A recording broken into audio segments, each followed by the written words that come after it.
Hey Bloodhound Gang, I have some new comic reviews. As of course, always, sponsored by my own comic book. I'm self-publishing, The Red Knight. It's available now, and issue 2 is about to come out. Check the links at the bottom. But, hey, let's talk some big guns right now. Issue 1 is... sorry, I'm a little issue 1'd out. I keep forgetting that there are other books that have passed the number 1. This is issue 17. Wow! I don't believe it. Issue 17 of iZOMBIE. And it's, of course, by Chris Robinson and Mike Allred. And we're getting pretty close to the end of the Falling storyline. Boy, all hell's broken loose all over town with the zombies and stuff. I mean, people are taking shelter. It's really bad. I love this sequence with Dixie the waitress and a shotgun. I haven't even considered her that kind of take-charge character up until now. Yeah, I mean, in regular human natural situations, but zombie attack, you know, oh, that's pretty cool. Our villain from the Dead Presidents makes an appearance, you know, with the brain and the coffee maker. Brain and a coffee maker, calling the shots. Come on, buy this book. I don't know where else we would see something like that. And of course, the situation with that Gwen ended up, her Monster Hunter boyfriend discovers she is a zombie at probably the worst time ever. They're surrounded all by zombies.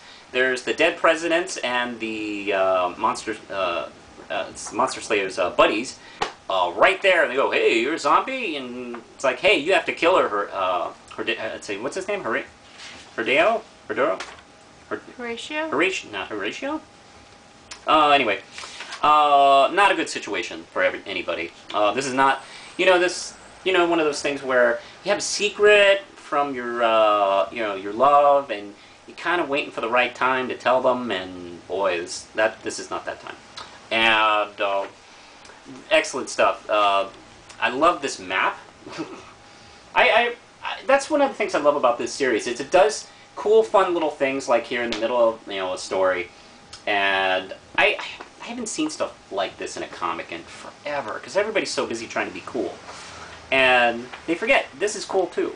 Also, this kind of gives me a good layout of the town too, while, explaining exposition. I don't want to give too much away, but, let's see. Gwen finds out something quite shocking about her past, actually. She's been kind of trying to figure out how exactly she died, or at least the details, and she gets a big piece of information here. Quite good. This is 5 RAM chips. And also over at DC Vertigo, issue 4 of the miniseries American Vampire Survivor of the Fittest. Now, I think her first name's Felicia Book, and her partner are doing a little undercover work. They posed as American sympathizers to the Nazi movement, where they come, "Hey, we're rich sympathizers, we're going to fund your little project here," and holy shit, what a crazy project they got to see. An army of Nazi vampires, put at this huge, like, castle, and this kind of Castlevania setting and stuff like that. The scientist who has been working with them is a human, and he has the secret to the cure for vampirism, actually, and it has something to do with these giant statues that are actually living creatures. And let me just say, this is Scott Snyder writing and Sean Murphy doing the art. Sean Murphy's art is so fucking beautiful.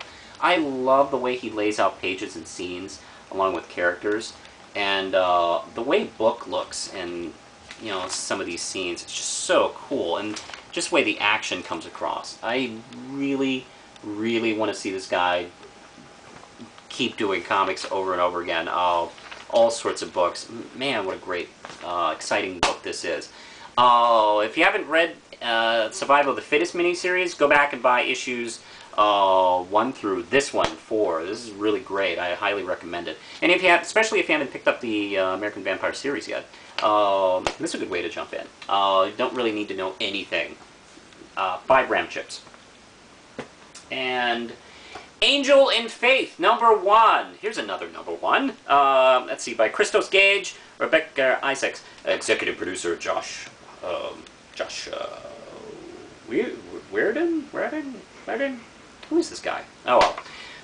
I'm sure he's just somebody. Anyway, this is another one of those comic books based on a TV show, and you take a look in the art, and you go, wow, this looks nothing like the people from the TV series. I mean, this doesn't look at all like Kelly Ripa or Faith Ford. I mean, it's an interesting idea to do a.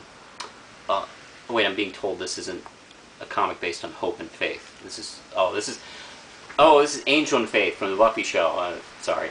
Anyway, well, that explains why, there wasn't a laugh track as I was reading this. But the story involves Angel and Faith trying to pick up the pieces from from Giles, and because he of course, I guess this can't be a spoiler because it's been months ago, in previous issues. He's died in the Buffy comics. We'll see how long that lasts. And they're trying to pick up the pieces. A guy like that, there's a lot of threads laying around. So it opens up with them trying to take care of a bit of business he had going on with this poor possessed girl, which definitely leads them into kind of trying to decide what they're going to do. And of course, Angel being Angel has so much guilt. Also, it touches on, I think it was the IDW series, where Los Angeles was pretty much destroyed. Also, we have some new villains come up in this series. I'm not going to really say what Angel wants to do at the end of this, but it's pretty interesting, I got to say, what his plans are. If you've been digging the Buffy series, I actually like this a little bit more than the last few Buffy issues I picked up. I'm going to give this a nice strong 4 RAM chips. Well, fuck it. I'm going to give it 5 RAM chips. What the hell? And now we have issue 6 from Matt Fraction and Stuart Ingham from Marvel, Fear Itself. Now, when we last left our heroes in Marvel, things have been kind of bad. The Serpent shows up in New York and just devastates the city. I mean, it looks like 9/11 all over the place. It's kind of bad. They seem to have the heroes on the run, as well as the military all over the world. And Thor is down for the count. He is dying from his battle with Possessed Hulk and Possessed Thing. Now, let's see. Iron Man's still up in, Asgard. He is working on a weapons system program thingy to battle the Serpent and his minions. We get to see that at the end. Spider-Man has a small little scene where he's trying to make sure that Aunt May's okay. And, the whole thing, like, ooh, hey, Peter sent me to, check on you. Man, you know what? That Brand New Day thing. Anyway, I miss the days when she knew Peter Parker was Spider-Man. I really like that, especially the way JMS broke that open. So now when I read scenes like that, I go, whatever.